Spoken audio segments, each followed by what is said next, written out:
And I feel the need to kind of interpret Muellerism. I'll be Robert Mueller's translator. Here's what I heard him say. Essentially, Mueller told the country that the president is not innocent.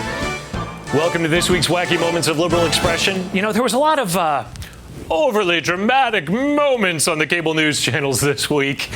Let's check out the drama by raising the curtain on CNN with their banner claiming that Trump unleashes a flurry of lies. Oh no. What was he lying about? Russia did not help me get elected. You know who got me elected? You know who got me elected? I got me elected. Russia didn't help me at all. Russia, if anything, I think helped the other side.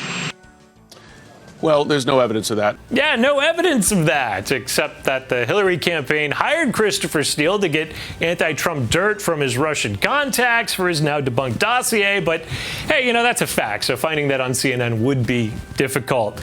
Perhaps it's buried under a flurry of lies. What's not buried? Well, the overly dramatic call for impeachment from MSNBC this week. It got a little hint of Shakespeare. In Washington, to impeach or not to impeach, that is the question that now confronts House Democrats. After special counsel Robert Mueller broke his silence today, the moment of decision has clearly arrived.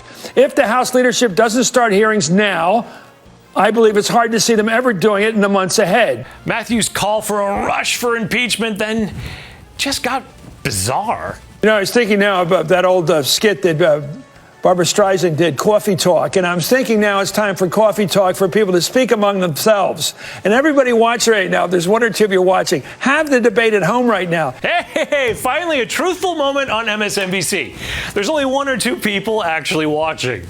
And everybody watch right now, there's one or two of you watching. Well, you know, two, maybe their ratings went up. When actual journalists report what people say, you know, that's news. The liberal media, of course, don't do that. They essentially interpret what that person meant, even though it's not something they actually said.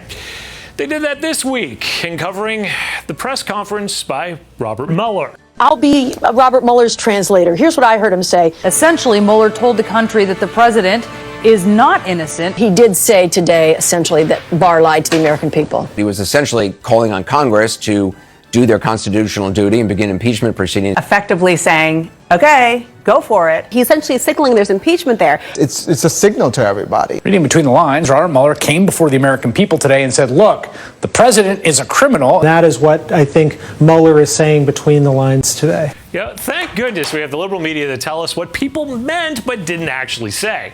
One thing MSNBC doesn't want to say is that the pro-life measure that was passed in Louisiana this week was sponsored by a Democrat and signed by a Democratic governor. And are you concerned that Missouri is just the beginning, the leading edge of this effort to bit by bit chip away at abortion services in state after state where there are Republican governors and legislatures?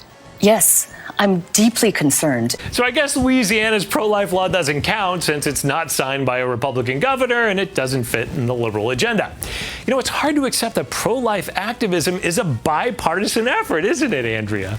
This effort to bit by bit chip away at abortion services. Over on ABC, they can discuss Louisiana's heartbeat bill, but they cannot accept the fact that a baby has a heartbeat at 6 weeks. That's just what certain people believe. Lawmakers in Louisiana joined a chorus of states voting to outlaw abortions as early as 6 weeks into a pregnancy, when supporters of the law believe that a fetal heartbeat can be detected. You know, just supporters of the law believe that babies have heartbeats at 6 weeks.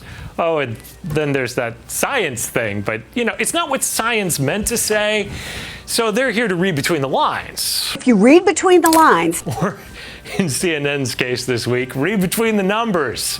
You may think that you're happy with the economic numbers under Trump. You may claim to like having more money in your paycheck, but essentially that's not what you mean. And the conventional wisdom is, if Americans are satisfied with the economy, happy with their paychecks, the president will win re-election.